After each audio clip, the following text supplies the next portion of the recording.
Om Namo Bhagavate Vasudevaya. Jaya Jaya Sri Chaitanya Jaya Nityananda. Jaya Advaita Chandra Jaya Gaura Bhakta Vrinda. Sri Chaitanya Charitamrita of Srila Krishnadas Kapiraj Goswami. Adi Leela, Chapter 7, Text 91, translation and commentary by His Divine Grace, A.C. Bhaktivedanta Swami Prabhupada. Bhalo.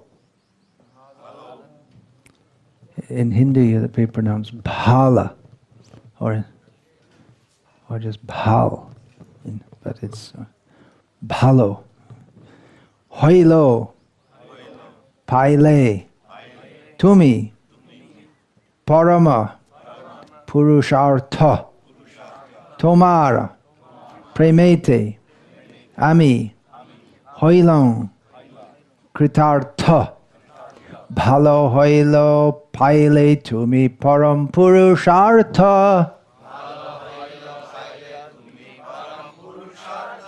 Toma premete ami hoilong kritartha. Oh, it's hoilang. That's all Bengali. Okay. I wasn't looking very carefully. Bhalo hoilo paile tumi param purushartha. Toma premete ami hoilang kritartha.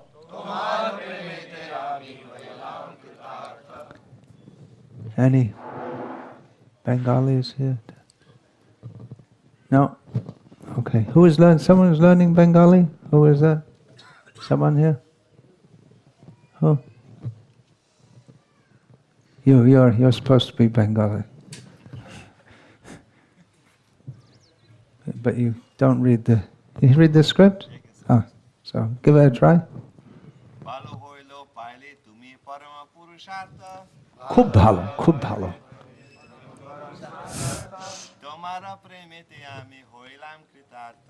Toma premete ami hoilang kritartha.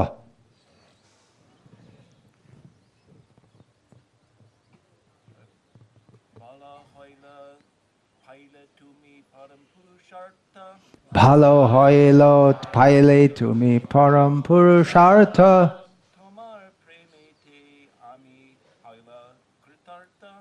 Toma premete ami hoilang kritartha. Okay.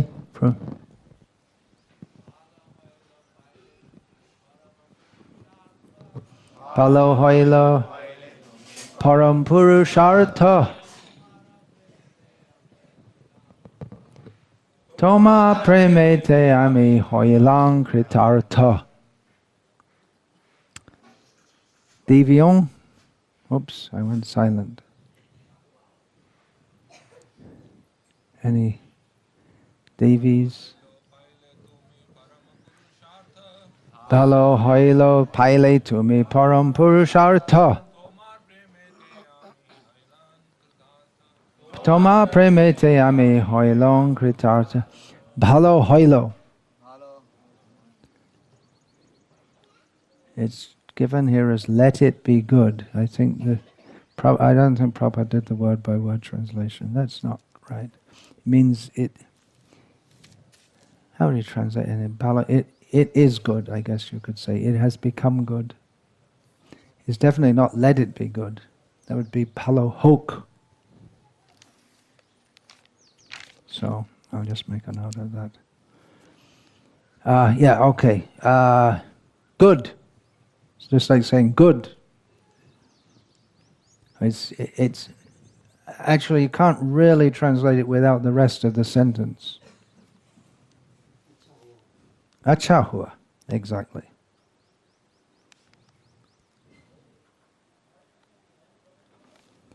So just like in Hindi, you would just say acha. But then you have to say the rest of the sentence. Acha hua ki tum param purushartha milte ho. That's what it is in Hindi. But it's not, it couldn't, you would even say acha hua means let it be good. It's a wrong translation. Anyway, next word is paile. You have gotten. Yeah. Tumi. You. Parama Purushartha. Super excellent goal of life. It's also, it's the topmost. It's not really super excellent. There could be more than one super excellent. Isn't it? Isn't it? Parama means topmost. It can be used to say it's very good also, I guess. But specifically, Parama Purushartha means the topmost. And here in the translation, supreme goal of life. In the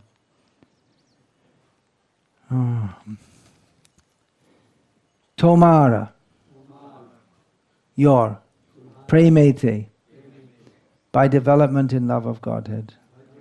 Ami, I, hoilang, become, it's actually have become. Kritartha, very much obliged. How would you translate Kritartha? Yeah, but I mean, how would you translate it into English from Hindi? What's your understanding of that? I became obliged. Okay. It is very good, my dear child, that you have attained the supreme goal of life by developing love of Godhead. Thus you have pleased me very much, and I am very much obliged to you. According to its purport, according to the revealed scriptures, if a spiritual master can convert even one soul into a perfectly pure devotee, his mission in life is fulfilled. Srila Bhakti Siddhanta Saraswati Thakur always used to say, even at the expense of all the properties, temples and mutts that I have, if I could convert even one person into a pure devotee, my mission would be fulfilled. It is very difficult, however, to understand the science of Krishna, what to speak of developing love of Godhead. Therefore, if by the grace of Lord Chaitanya and the spiritual master a disciple attains the standard of pure devotional service, the spiritual master is very happy. The spiritual master is not actually happy if the disciple brings him money. But when he sees that a disciple is following the regulative principles and advancing in spiritual life, he is very glad and feels obliged to such an advanced disciple. Om Jnana Timirandhasya Jnananjana Shalakaya. Timirandhasya Jnananjana Shalakaya. I forgot what's the next line. Isn't it amazing? Smriti Shak. What is that? Mata. Yeah, I was thinking of the Chanudinim Dharma Satyam Shocham Shamadaya, which I said yesterday. I can't remember it now. Kalena Balina Rajan Nangshantayo Balang Smritihi. Amazing. I say it every day and I just couldn't remember. There you go. Brahmapramad Vipralipsa Karana Patav Arya Vigya Vake Nahi Dosheshab. So there you go. Chakshurun Militam Yena Tasmai Sri Gurave Namaha. Jai Srila Prabhupada. That's the first thing. And then after that, what comes? So the gift of the Guru, the Gauriya Guru, and then the next thing is Nama Shreshtam Manamapi Satchiputra Matra Sarupam Rupam Tasyagaram Uruparim Matarim Goshtavatim Radha Kundam Girivaramaho Radhika Madhavasham Prapto Yasya Pratita Kripaya Shri Gurum Tam Natosmi. So the beginning is removing the ignorance, and then you go, well, it's actually Abhideya with Prayojan very much in mind, that by the great mercy of the Guru who we offer respects to, I have the aspiration and the possibility for chanting the holy names, for attaining to the service of Chaitanya Mahaprabhu, with all his great followers through Damodar, Rup Sanatan, Goswami, service to Mathura, Govardhan, Radha Kund. So, this is the possibility. Therefore, we offer respects. Vandeham, Sri Guru, Sri Ataf Padakamalam, Sri Gurun Vaishnavangscha, Sri Rupam Sagrajatam Sahagana Raghunatan Vitam Tam Sajivam Sadvaitam Savadhutam Parijana Sahitam Krishna Chaitanya Devam Sri Radha Krishna Padan Sahagana Lalita Shri Vishakha Hare Krishna Krishna Krishna Hare Hare Hare Rama Rama Rama Hare Hare. I pray I never forget that verse. Well, it's possible. That's why we're in the material world. We forgot to chant Hare Krishna. So it is very good, my dear child, that you have attained the supreme goal of life by developing love of Godhead. Thus you have pleased me very much, and I am very much obliged to you. This is Ishvara Puri. Speaking to Chaitanya Mahaprabhu, Ishvara Puri is the Guru of Chaitanya Mahaprabhu, and Achyutananda might not agree with that. Yeah, he won't agree with that. Now, what am I talking about? This is a Chaitanya Charitamrita quiz. Achyutananda doesn't agree. Anyone know what I'm talking about? Yeah, Advaita Acharya was a 5-year-old boy, and when he heard Advaita Acharya, his father, who also happens to be the Supreme Personality of Godhead, say that Keshava Bharati is the guru of Chaitanya Mahaprabhu, then the 5-year-old boy protested and said that he's the guru of all the worlds. How can you say someone else is his guru? Now, we're having the leaders meeting a little later, Krishna willing. So I'm going to have a little leadership quiz here. Oh, okay. Now, let's just imagine there's someone who likes to cook. He likes to cook for the deities and for the devotees. And he cooks some things quite well, but mostly makes a mess of it, and seems to make more and more of a mess of it the more he cooks. But he's a senior and respected devotee. But he puts salt in the sweet rice and undercooks the rice and puts too much chilies. Or for India, we have to say not enough chilies in the sabji. And, you get the idea. But he wants to serve all the devotees, but he just makes a mess of it. What do you do as a leader? You have to tell him that, well, everyone will be saying, it's prasadam, but it's just... So what do you do? And he insists on going on. And you don't want to upset him, but he's making... What do you do? Do you sacrifice one person for the sake of the whole village? That means all the devotees are leaving your temple. No one comes to the Sunday feast. What do? You have to move him on. He might leave Krishna consciousness or become your enemy. So these are actually the kind of things that leaders have to deal with. A lot of the service is dealing with people's egos, as you might have noticed. And of course, the first one you have to think of is your own ego. That's a major problem. I'll get round to that also. What about a kirtan leader? Then he loves to lead kirtan, but off-key, always breaking you know what I mean? They go 1, 2, 3, and he's out of time. And in fact, if you're from Russia or maybe Slovenia, singing Sri Guru Charana Padma, it's a tradition that everyone plays out of time. Have you noticed? They just think that's the way to do it. It's very difficult to correct them. They can't understand that they're out of time, or they're singing off tune, or their voice is it could win the world singing championship among the frogs. so what? He's singing with a lot of bhakti, maybe, but it's just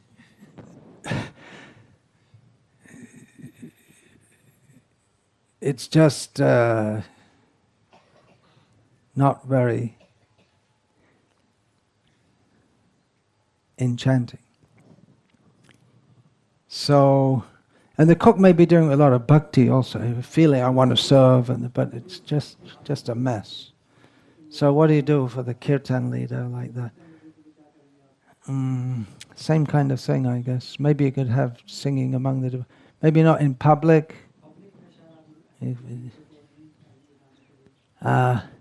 Okay, then another example. What if you have a temple leader who just is clearly obvious to everyone except himself that he's not doing a very good job? What do? He's not doing anything wrong in the sense of, might not be thrashing the devotees or stealing money, but just not able to get it together. What do you do? Again, it's the ego there, that some ego that I want to do it for Krishna, but everyone else can see there's something difficult there. Now, it was well accepted or understood that Satsvarup Maharaj was not a good manager, but Prabhupada kept him anyway, because he said that whatever I say, you try to do it. So he thought that was, even if you can't do it very well, he thought that was a good qualification. And he also stressed that a leader means leader in hearing and chanting. Satsvarup Maharaj quoted him on that.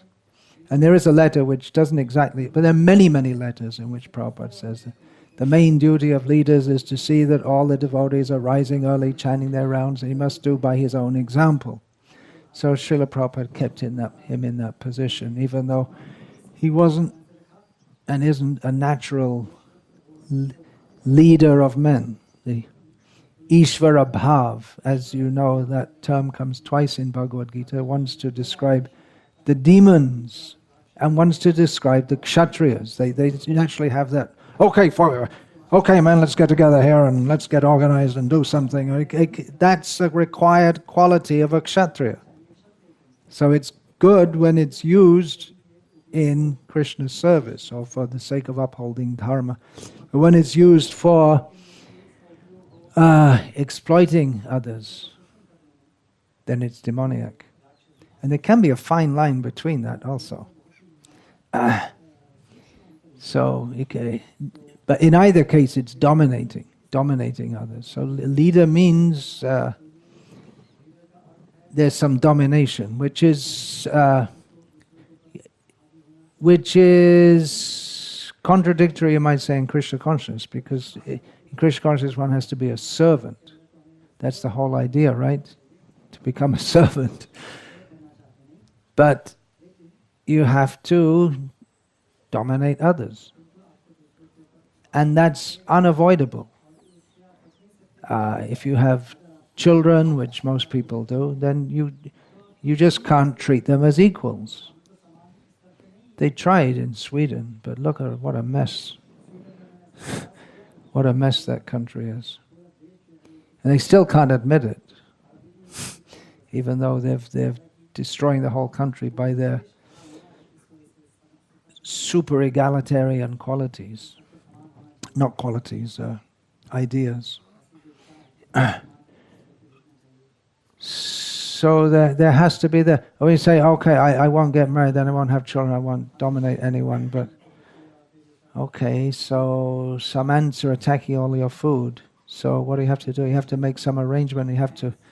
You you have to dominate them. Or, okay, I'll be a renunciant, and then within the society of renunciants, there's also a hierarchy. You can't avoid it. Hierarchy is there. Whatever communistic, socialistic, democratic theories, it's absolutely unavoidable. So one has to be selfless. Pure devotional service means selfless. So how can you lead and not be in a mood of domination? Not in a mood of, domination, but not in a mode of exploitation. And dominating means not in the Ishvara bhav of thinking that I am the Ishvara. Ishvara bhav for the Kshatriya means he has the feeling of being a controller, but then he should recognize that he is doing so as the representative of Krishna. But if one actually thinks, I am the Ishvara, then he's wrong, and he's in Maya. So, pure devotional service means being selfless, not just selfless, but Atma Samarpana, offering oneself fully to Krishna. Right? That's basic philosophy. The actually practicing it is something else, but the whole process of devotional service and the whole society of ISKCON is made to make an atmosphere and make a system whereby we can fully give ourselves to Krishna. Otherwise, if you just try to be, what happens with the Mayavadis? Ichcha dvesha samutena. They try to become free of desire, but they don't recognize that the source of that desire is envy of Krishna. So they might end up desireless, but they still have envy of Krishna. And therefore the desire comes back again, which is why aruha kritrena parang padang tataf patantyato narduta yushmadanga. They fall down again. Because they didn't root out the root cause, which is envy of Krishna. And they actually think they became Krishna. So, to be a leader in Krishna consciousness means one has to be the most selfless. You can be a leader by being appointed in a post,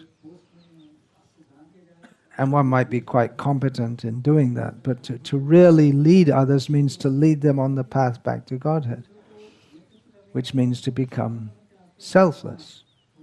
So that's really the meaning of being a leader.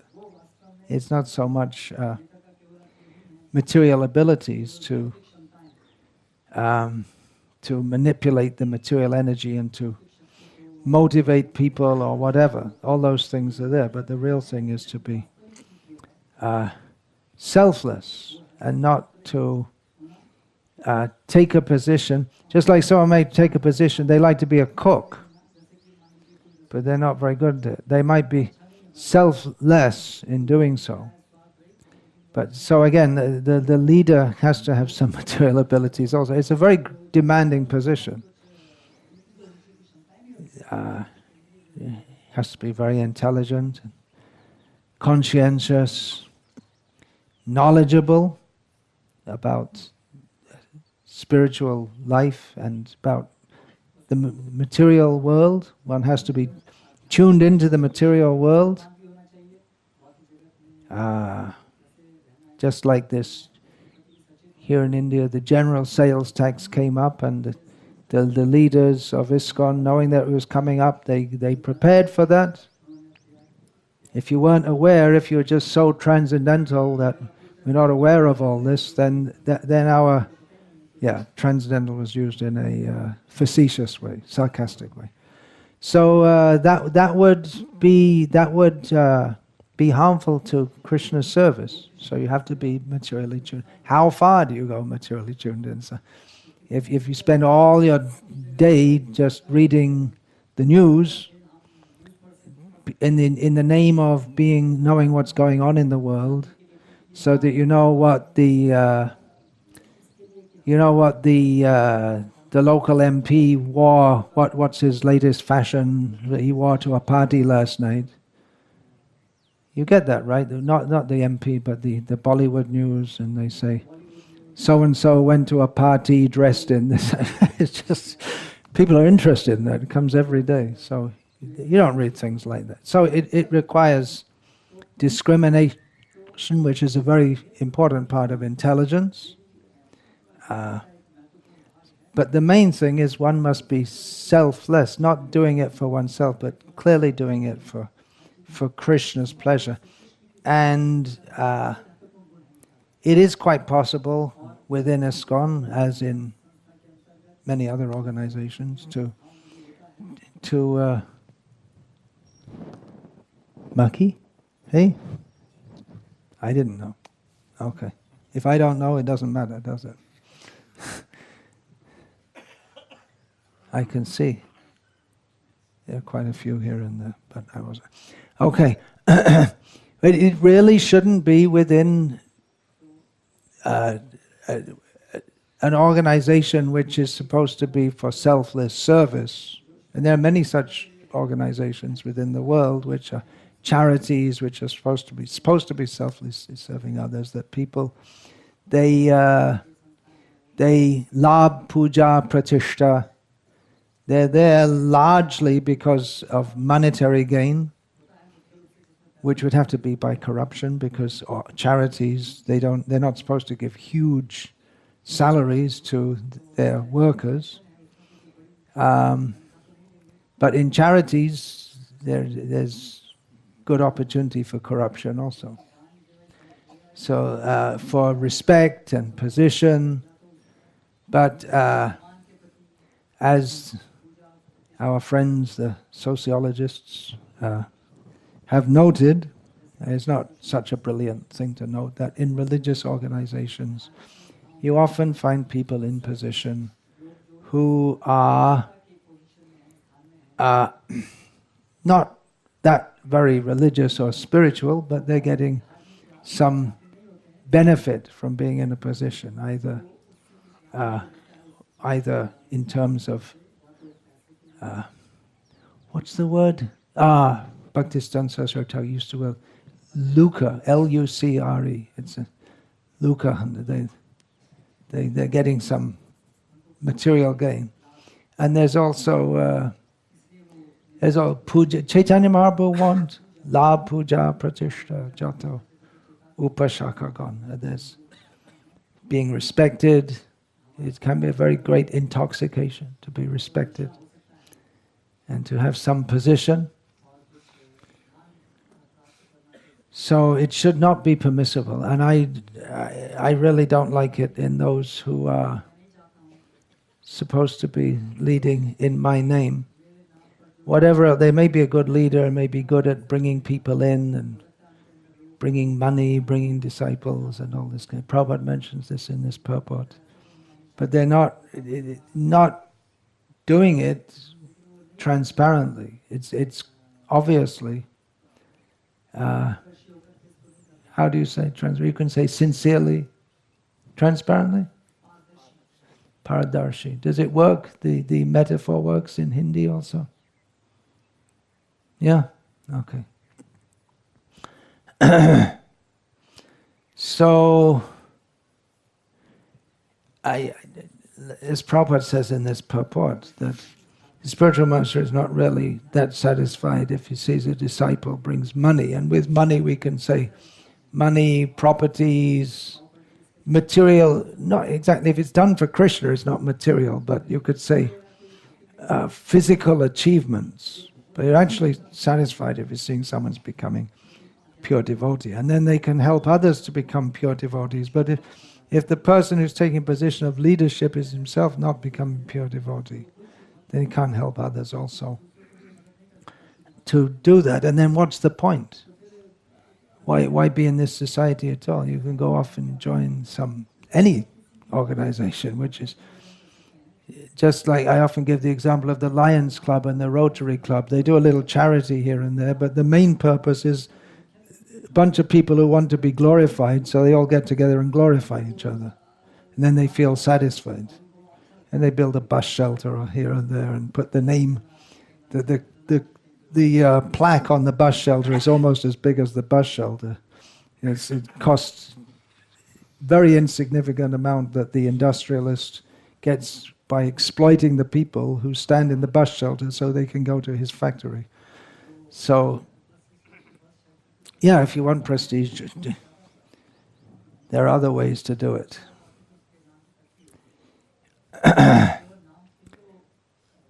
It's horrible when we see someone who's supposed to be in Krishna conscious, but so much concerned with things which are supposed to be the concerns of materialistic people, and not even all materialistic people. It's not that all of them are into it. Most people aren't that much. Well, they are, but they don't make the sacrifice that's required to get some prestige. You have to do something to get some prestige. You have to work hard and distinguish yourself.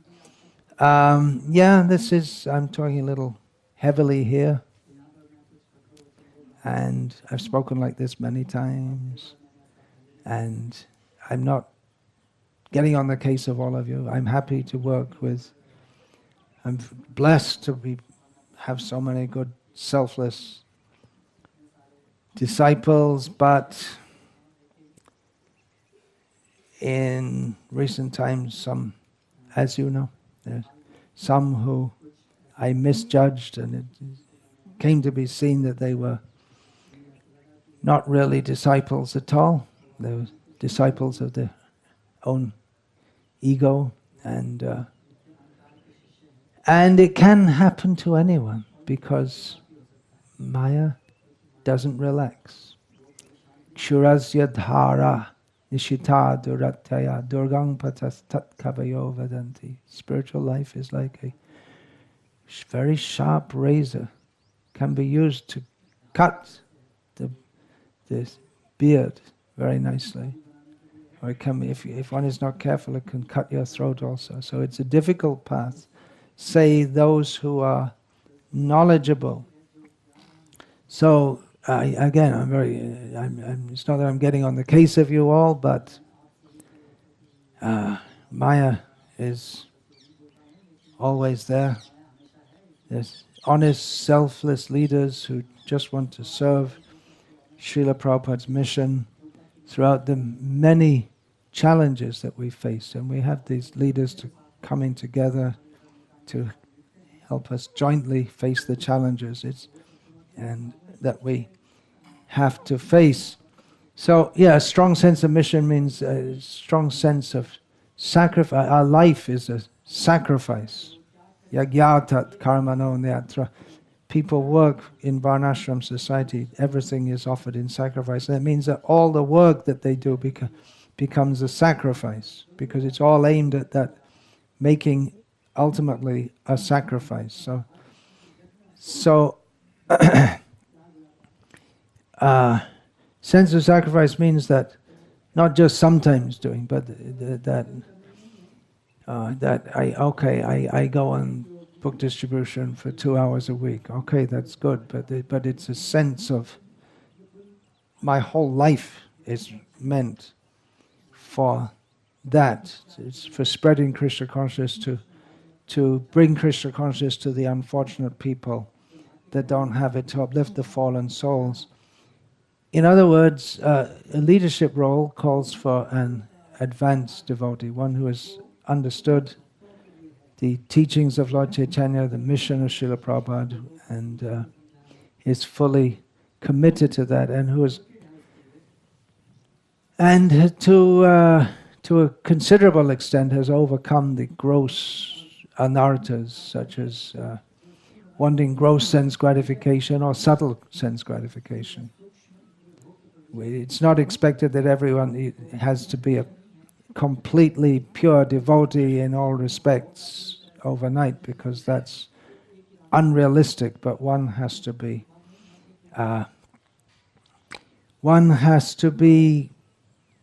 advanced enough that one can act on that platform, despite even the mind may have so many somersaults. But you just ignore that and go on with Krishna consciousness, and don't. Someone who's learned to say no to the mind. The mind is still there, but you don't indulge the mind in its evil propensities. So the leadership role, it's a great opportunity to serve Krishna in the manner that is prescribed for this age, Sankirtan, Yajna, which means Priti Vite Ache Jato Nagaradigram, spreading Krishna consciousness. It's a great opportunity. And it's very dangerous also because one can degrade oneself and others by misleading or wrongly leading. That example is given of the one sandalwood tree in a forest can scent the whole forest. And what's the other example of the bad thing? One fire? The fire in the tree, just a little fire, if it's not controlled, can destroy the whole forest. And that example is given by Chanakya of it's an example that one good son or disciple can glorify the whole family, and one bad son can destroy the whole dynasty, can undo it. So, yeah, it's a great opportunity and great challenge. And it requires to be honest in the sense that okay, I'm conditioned, but I'm trying to serve, and straightforward like this. And make mistakes. Everyone makes mistakes. There are different kinds of mistakes. There are mistakes of just, all kinds of mistakes. By mistaking one thing to be something else, the rope and the snake. And, you may misjudge people, but that can be very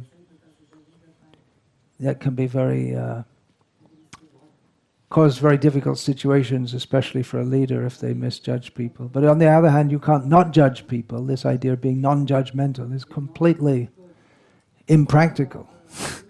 You have to judge people all the time, otherwise you're going to be cheated upside down and inside out. So, different kinds of mistakes. Yeah, you may be embark on a wrong policy, which causes, as a leader, you engage so many people in doing something, and it just things don't work out. So that's why it's good to consult with others before embarking on a major policy. But you can never tell what will happen in future. There's no person who did anything great, even materially speaking, who didn't make mistakes. So mistakes will be there. But there's another kind of course, leaders shouldn't be making mistakes all the time. Otherwise, it's going to be disastrous. They have to have sufficient intelligence to live and work in the world. That's why managers in companies get paid more than workers, generally speaking, because they have to make the right kind of decisions that will benefit the company.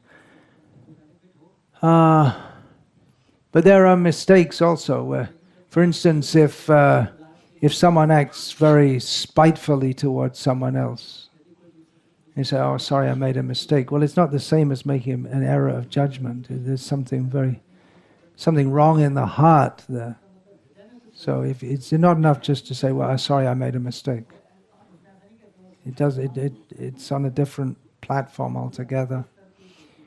So yeah, as a leader, you can do great things, and either way, you can. The opportunity is there to wonderfully develop Krishna consciousness in a certain area, either physical area or one area like scientific preaching or something. That's another area, another kind of usage of the word area.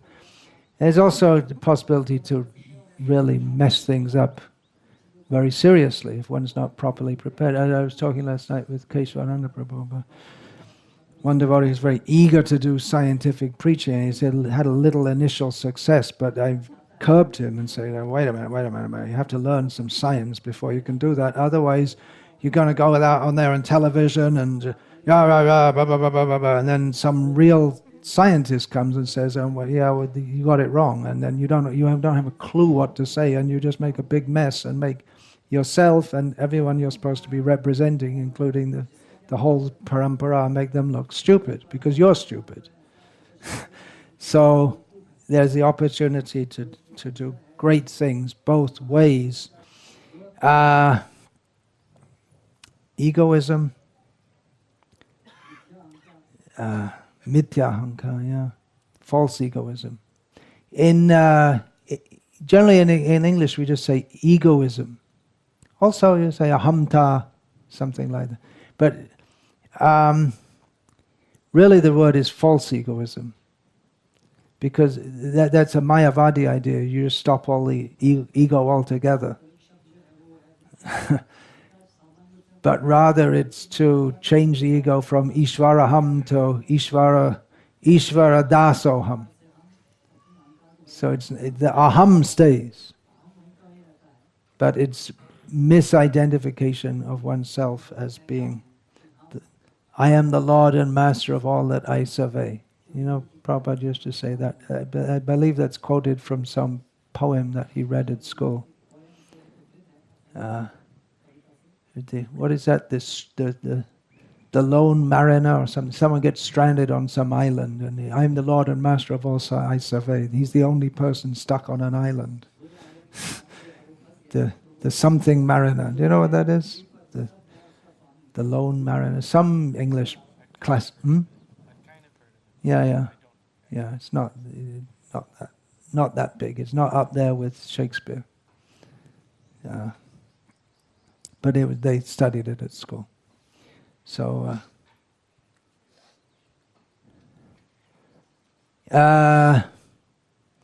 if one becomes egoistic, false egoistic, or full of oneself, this is an English saying. I'm sure that must be parallel sayings in pretty much every language in the world. Can you think in Croatian? Hungarian? You're from Hungary? Full of yourself. Puffed up. That puffed up saying, I guess that comes from pigeons. The male pigeon walks around with his chest. You must have seen chest out, puffed up. So there are sayings, and you'll find in every language. The term greedy, for instance, is there in every language. It's a universal phenomenon that people are greedy. It's not that you don't have it in, say, Tibetan, where there's supposed to be Buddhists and not greedy, but the term must be there also. So, if one becomes egoistic, then you can't be a disciple, actually. What to speak of being a pure devotee, because disciple means to submit oneself, but then you say, well, if the Guru tries to correct me, he must be wrong. It's very dangerous, because if one is a servant and envious, it's very dangerous. Then you want to kill the master. This person, he's exploiting me, he's mistreating me. The Nawab Hussain Shah, he was just a nothing. He was just a servant boy. And somehow he came up by the mercy of Subudhi Rai. And he came up in the world, and he became the servant to the previous Nawab, and he killed him and took over. Very dangerous. If one becomes envious as a servant. So purity is the force. Prabhupada accepted that statement if he didn't personally say it. And of course, that's there. The whole Bhakti Rasamrita Sindhu is a treatise. It's on Bhakti Rasa, but then what is Bhakti? And specifically, Rupa Goswami explains what is Shuddha Bhakti. What is And we all know, Anyabhilashita shunyam jnana kamadhyana anukulyena krishnanushilanam bhakti ruttama. This is the subject of Srimad Bhagavatam. This is the topic of all the Vedic literatures, and especially in the Srimad Bhagavatam. And Rupa Goswami, he states that this is the topic. The topic is of Bhakti Rasamrita Sindhu is Shuddha Bhakti. And Shuddha Bhakti means that devotional service which is executed favorably, means for Krishna's pleasure and without any admixture of desires for enjoying this world or desires for renouncing it. And that is Bhaktir Uttama. And on the non-Uttama platform, there is when there is mixed desires. So Rupa Goswami doesn't discuss that. That is discussed in other Gauriya Vaishnava literatures, but it's not discussed in Bhakti Rasamrita Sindhu. That means mixed with Karma Mishra Bhakti, Jnana Mishra Bhakti, Yoga Mishra Bhakti. So that's discussed elsewhere. But without that, if one takes leadership in an organization which is meant for promoting Shuddha Bhakti, but one is not acting on the platform of Shuddha Bhakti, he's going to misrepresent the society. And he's going to pollute it with karma and jnana. Karma very broadly meaning desires for personal enjoyment. And jnana, we don't see much of that. The pollution from jnana, the desire for merging into the oneness, although it's more subtle, so you don't see it, so it's not so obvious. So that purity is required. The intention to serve Krishna. Dikka kale bhakta kare atta samarpan. At the time of initiation, one completely submits oneself. So without that, everything will degenerate into cheating dharma. Everything except pure devotional service, it's cheating dharma. Dharma kaitava. Projita, thrown out. Okay, Vyasadeva, second verse of Bhagavatam. Okay, what's the subject? Dharma. Okay, very good. Dharma, the subject is kaitava dharma? No, projita, completely kicked out. That's the first thing. Before even describing what the dharma is, the first thing is, first of all, kick out all the rubbish. Then we can come to the real thing. Because that's the position we're in the material world. We're in the rubbish situation, so we have to come out of the trash heap, and then we can come to the real thing. You have to take a bath before you go in the deity room. So we have to Cheto Darpana Marjana. You have to, and then, what is that? Krishna mantra hoite hobe shangshamashan, Krishna nama hoite pabe Krishna. Okay, first you have to get liberated from the material world. Then we can come to pure love of Krishna at Krishna's lotus feet. So purity is required. Everything. Otherwise, if we're not intentionally cultivating pure devotional service, if we're just moving things around, manipulating the material energy, that could be Karma Mishra Bhakti, but it's not what Srila Prabhupada and all the acharyas came from this spiritual world to teach. It's not what they came to give. So it may be bhakti, but it's not going to fulfill the purpose of the acharyas if we're not pure. Gurus must be pure. The leader means guru may not be Diksha Guru, but is acting as a guru. So don't be too eager to be a guru. One should be very eager to be a servant, not eager to be a guru. It might be one's service to be a guru, but if it's understood like that, then you can be a guru. But if one thinks, I want to be a guru, then you're in trouble. And we see here in India, because still so many people are pious, it's very easy to become a guru. Maybe when we think of guru nowadays, we think of the super gurus who come on TV and their face is outside every kirana shop. You know that one, the yoga guru. Everywhere his face, right? Selling herbal hair oils and all things like that. So you might think that's a guru, but you can also pick up a few people here and there and get going. Even the big yoga guru must have started off with a few people. So you never know, you can build up. But even if you don't build up, you can be satisfied with a few people to praise you and give you enough money to pay the bills and maybe have a lavish wedding for your daughter also. So it's easy to cheat others. And we see in ISKCON in India, mini gurus, means they're not initiating, but they actually tell their followers who are stupid enough to believe them, everyone gets what they want, I guess, that the Shiksha Guru is more important than the Diksha Guru, and then they just act completely as a guru and tell all kinds of things to their disciples, which I personally wouldn't dare to tell them. I wouldn't dare to get involved in my disciples' life in such detail as they may do. So be careful.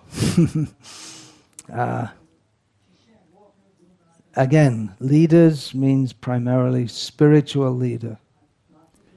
And you may build a huge temple and it'll become a museum. Like we have so many here in Gujarat, so many Swami Narayan temples, beautiful temples, they're all empty. And even if it's good that they're empty, because if there's anyone in there, it means they're all being misled, because it's a completely bogus idea.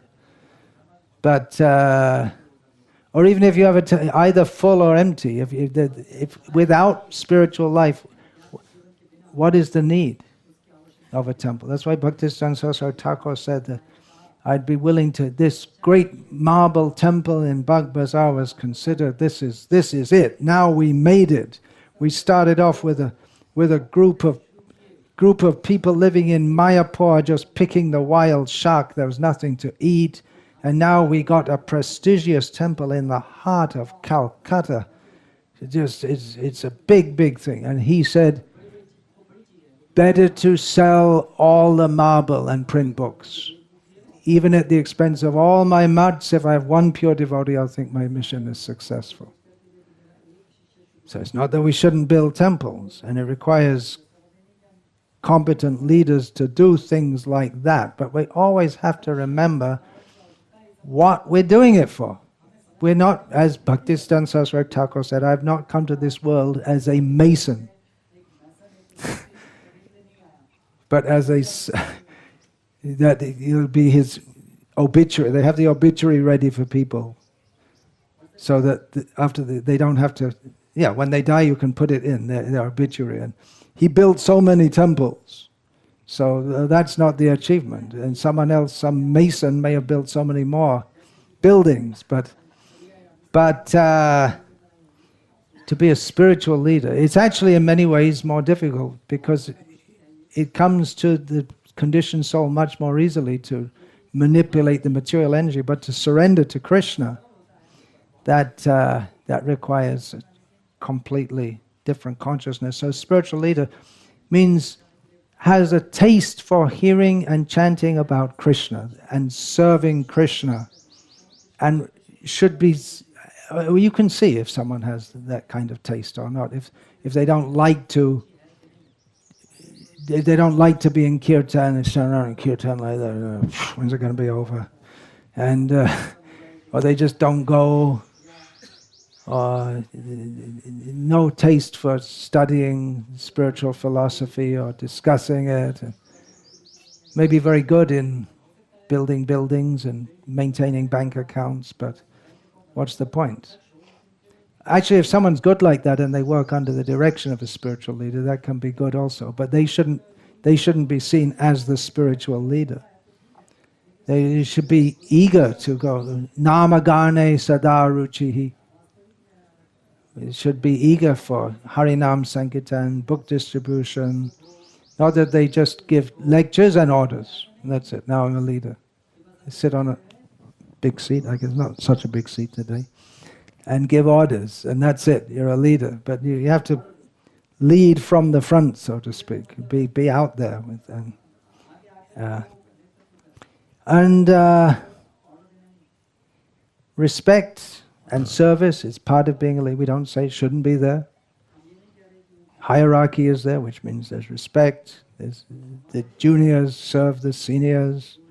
That's all very good. But as much as one wants these things personally, then you're disqualified as a spiritual leader, because the core, what do they call that? Motivational. They have all these New Age seminars where they call motivational leadership training, personality development.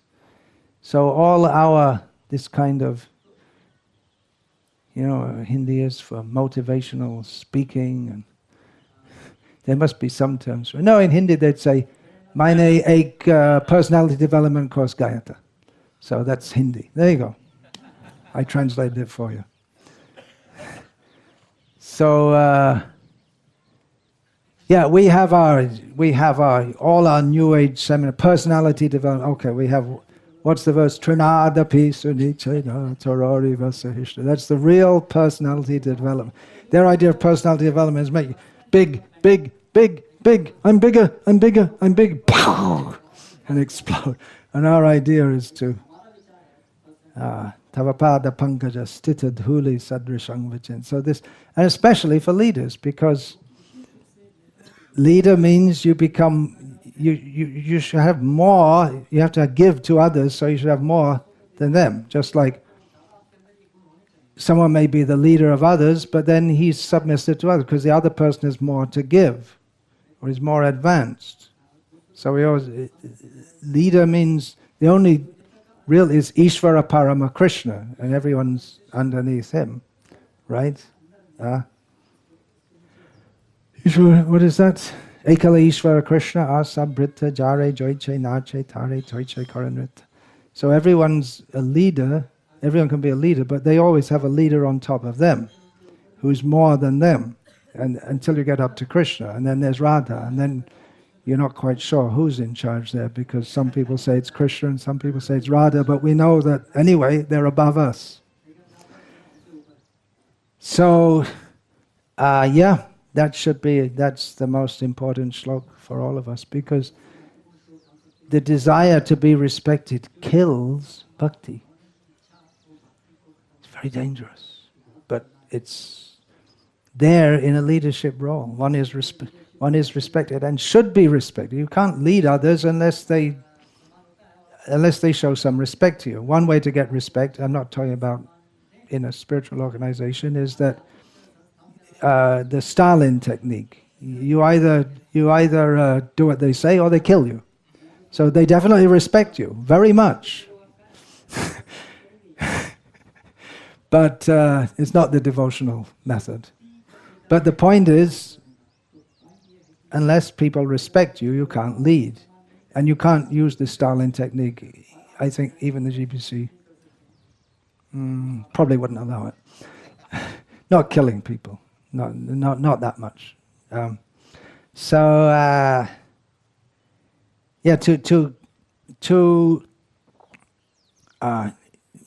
is that saying? You should gain respect, command respect, don't demand it. But having position, this position itself demands some respect. Because someone's in such and such a position, you should respect them. The policeman may be a terrible husband and a drunkard, but when he's there directing the traffic, you have to do what he says. So the position in itself demands some respect. But in devotional service especially, you really have to command it, because devotional service is voluntary. Another way to get respect is to pay people to do devotional service, but then it's not devotional service. So you can also get respect, because if they don't respect you, they don't get their payment. But that also kills devotional service, because it's artificial. So, very basic stuff here. Think of everyone as Prabhu. Very basic. It's a good thing to remember. In devotees under a leader are subordinate to him, but we have to think of them not so much as subordinate. In one sense you have to, but always have to remember, it's my Prabhu. Even this Nishikant Sanyal, Narayan Das Adhikari, one of the leading disciples of Bhaktisiddhanta Saraswati Thakur, despite being a grihasta in a very Vairagi-orientated organization, the Gauriya Math. So he was very much respected. He was initiated, and then when his wife gave up trying to oppose his being so much in Krishna consciousness, she thought better join. Anyway, he only comes home to sleep, and that's only also on Guru's order. Otherwise, he'd go from the college, he was a college professor, which was a big thing in those days, to the mat. And then he'd come home at night. And he would give all his salary to Bhaktisiddhanta Saraswati Thakur, who would give him, he was earning lots of money, and he would give him enough back to maintain his family. And his wife didn't like it. She came one time to Bhaktisiddhanta Saraswati Thakur and brought all her jewelry and said, "Here, you take it, because anyway it's meant for serving my husband. He's not interested, so you might as well take it. He's given everything to you, so I'm also." Anyway, she eventually became initiated with the sons also, and then he would call them Prabhu and treat them as godbrothers, his sons.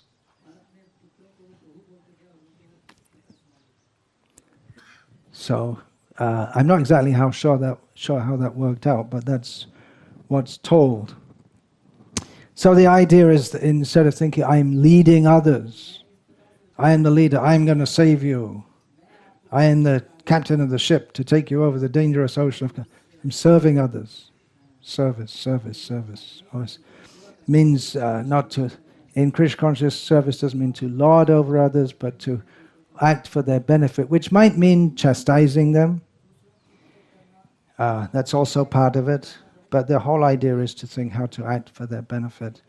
So to be a devotee first, that's the main thing.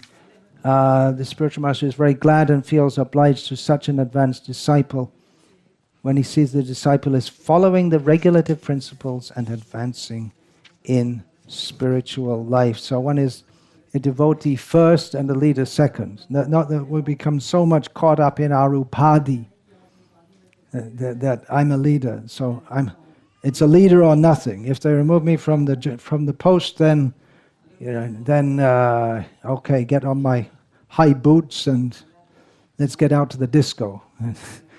It's not like that. Then there's another example of one devotee. He was in one, I believe it was in Brahmagiri, Alalanath Math. I'm giving many examples from Bhaktisiddhanta Saraswati Thakur. So someone said he's been there many years doing service, and someone said, well, he's just attached. He told Bhaktisiddhanta Saraswati Thakur, this Brahmachari, he's just attached to the place and his position and everything. So Bhaktisiddhanta Saraswati, he went there, he called him in and said, okay, now you leave and you go somewhere else. I'm sending you to another mat. Immediately, yes, Guru Maharaj. He wasn't attached. He was just doing his service. It just happened to be that he was in that one particular place. And then he said, okay, all right, you stay here. It's all right. Because he was doing good service. But that's the idea. One should think of oneself, not that I'm a leader devotee. I'm a devotee and I'm in the service of leadership. Otherwise, we just get caught up in mundane. It becomes mundane. To be a leader in Krishna consciousness is not mundane, it's spiritual, but you can take it as mundane, and you can take anything as mundane. You can take the deity of Krishna as being mundane. Just see a stone, and it's a material outlook. So another very good verse for all devotees and for leaders especially, Nahang Vipro Nachanarapati Napi Vaishana Shudra. I wrote it down because afraid I won't remember it. Nahang Varnina Chagri Hapatin Novanastu Yatir Va Kintu Prodhyam Nikala Paramanandam Punamritabdhe. Then everyone knows the last line. Gopi Bhartur Patakamalayo Dasudasanada. I'm not a Brahmana. Who wants Brahman? Who wants Brahmanisha? Put your hand up. No one's Brahmanisha. Only one Brahmanisha. I'm not a Brahmana. You could laugh, you already got it. Let's see if you didn't have it, if you'd be laughing. I am not a Brahmana. I want to cook for the deities. Okay. And then 2 years later, how many times you cook for the deities? I don't think he did ever. I'm not a Brahmana, I'm not a Kshatriya, I'm not a Vaishya, or a Shudra. I'm definitely not a Shudra. You're a Shudra. Nor am I a brahmachari, a householder, a vanaprastha, or a sannyasi. I identify myself only as a servant of the servant of the servant of the lotus feet of Lord Sri Krishna. He only said it 3 times because otherwise you could just fill up the whole book, 400 pages, the servant of the servant of the servant of the servant, and you get the idea, right? I'm the servant of the servant of the servant of the lotus feet of Lord Sri Krishna, the maintainer of the gopis. He is like an ocean of nectar. And he is the cause of universal transcendental bliss. He is always existing with brilliance. If one identifies oneself as a leader, you're not going to be able to go back to Godhead because all the top spots are already taken up there.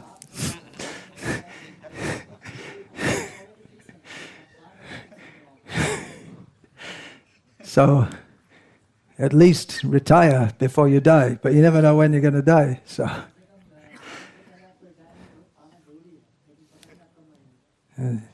sometimes in organizations they invent new posts, just like an example from Bangladesh, that when they organize, say in the town, they organize a Nam Yagya in a town or whatever, and then they make a committee, and everyone is in the committee. The committee is supposed to be a small group that decides, but everyone's in because no one wants to be left out, and so you invent all kinds of titles for them. And they do that. They may have something like chief hygienic device supervisor. It's the toilet cleaner, but they give some big title. So. Oh, I'm a chief hygienic device supervisor. What does that practically mean? Well, I clean the toilets. It's because people, they want some designation. So, what's the sum and substance of all this? Janma sata kari kar para upaka. Make one's life successful and work for the benefit of others. When leaders work together, things go nicely and can develop well. There's good example of that among the leaders among my disciples here in Gujarat, who work very nicely and cooperatively together. It's quite surprising, actually, considering Kali Yuga, that over all these years, they haven't had any major differences or fallouts, and they all work very nicely together. How is that possible? Because of this kind of attitude. Everyone's there to serve together, and then things come up very well, and devotees under them also come up very well, because that's what they join. That's what they become part of, and they're very happy to become part of that. And when that kind of atmosphere is there, you'll find that everyone wants to give.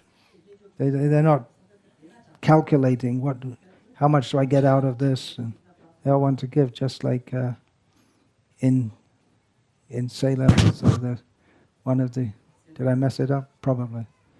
One of the brahmacharis, you're telling me that he got some inheritance or something, 1 lakh, nothing. There's some land worth about 1 lakh, which nowadays is not much, but that's all their family have. And immediately, was his father or mother asked, because it's supposed to be for him. He said, "What?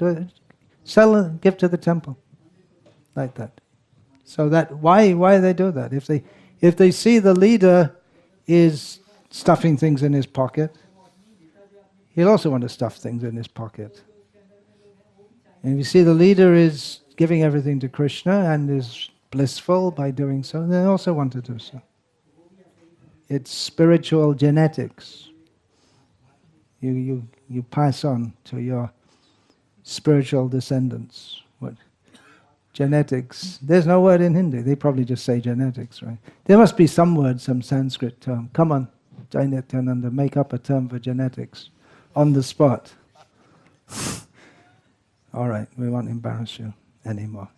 It's not that because someone knows Sanskrit, they know everything. Yeah. Janin Vigyan. Okay, that's easy to follow. Janin. Janin means... No, not from gene to janine. Janin means that which gives birth. Isn't it? Isn't that used for... Anyway. Janana, yeah. Janana means genital. Right? That who procreates. That's sometimes used for genital also, isn't it? Anyway, it must have been thought up by someone somewhere. So we're informed it's Janin Vigyan. Okay, so spiritual genetics. Adhyatmik Janina Vigyan. But if you say Janin Vigyan, people understand. You have to say Adhyatmik genetics. And probably most Hindi speakers don't know what genetics means. In fact, I'm not quite sure what it is myself. I wonder if the geneticists don't know what it means. They probably have a hard time defining it exactly, because that's the way science is, isn't it? Difficult to put everything exactly under one umbrella, one word. Okay, Vaishnavism. Yeah, I'm talking about working together, things go well. And it's a very difficult thing to be a leader in Krishna consciousness because we're going against the current of the whole material world in trying to promote Krishna consciousness. So in this, we might not be so much aware of that in pious India, where there are many people who at least superficially appreciate what we're doing. But we'll see how much the appreciation is there when they come to realize what we're actually preaching. So sometimes we're told, don't preach all these things because you'll upset people. But if we actually preach what we're supposed to preach, then it's inevitable we're going to upset people. And that's accepted in the world of academics and science and politics, and that you're going to upset people because people are always disagreeing with each other. It's part of life in the material. It's not the end of your career as a scientist if you say something which others don't agree with, within limits. Just like recently it came out that one scientist who'd spent years working under Stephen Hawking came out with saying his whole Big Bang Theory is wrong. Which is his whole life and his whole reputation. He said, but we can't blame him because the knowledge of mathematics we had at that time was not so developed as now. So this is science. If it's right today, it's wrong tomorrow. So anyway, that it goes on.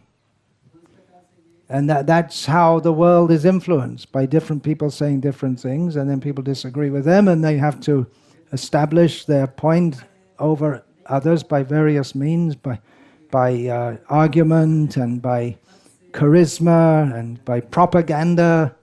It's not all just philosophy. It's a lot of it is propaganda. So Srila Prabhupada also used that word, propaganda. Although it's not in English, it's not such a good word, as it's often associated with Nazi propaganda. And in the English-speaking world, the Nazis are not considered such very nice people. Probably not in Hungary either. But in India, people, they're not so much, because in India there was a lot of support for Hitler because they had a common enemy, right? The British. So, yeah, anyway, the point I'm making there, we have to accept that we need all the help that we can get. So if we can work with others, help each other, take ideas from others, and then just like there's a Rath Yatra in one town, and send the devotees there and reciprocate. That's a very basic kind of thing, but ideas, and then we're thinking of doing, that's why we're having the meeting, we're thinking of doing this. What do we all think? How should we act together? Like this. We recognize that we need all the help. Otherwise, you find materialistic leaders, They're always afraid that someone's going to take my post. And in politics, you can never trust anyone, because your most trusted man is actually thinking how to take your post. It happens all the time. And that's there in the Niti Shastra, isn't it? Not the Niti, what is it? Not Niti Shastra, what is it? The Artha Shastra. Artha Shastra, the kings, how they should act. That's also why they have Brahmins as ministers, because the Brahmins, they cultivate qualities which they don't want to be the direct leader. They can be very close and open with the Brahmin, but with another Kshatriya, they can make alliances, but they can never trust them. Even the king can't trust his own sons, at least in the modern world, maybe previously. The history of India. Who was that? Shah Jahan, was it? And Aurangzeb, yeah. He couldn't imagine what would happen, what his son would do to him. So, so if we don't recognize that we need all the help that we get and that we can get, and not just taking help, okay, I got something, but developing relationships of service together and service to Krishna. It's going to be very difficult, even spiritually, what to speak of materially.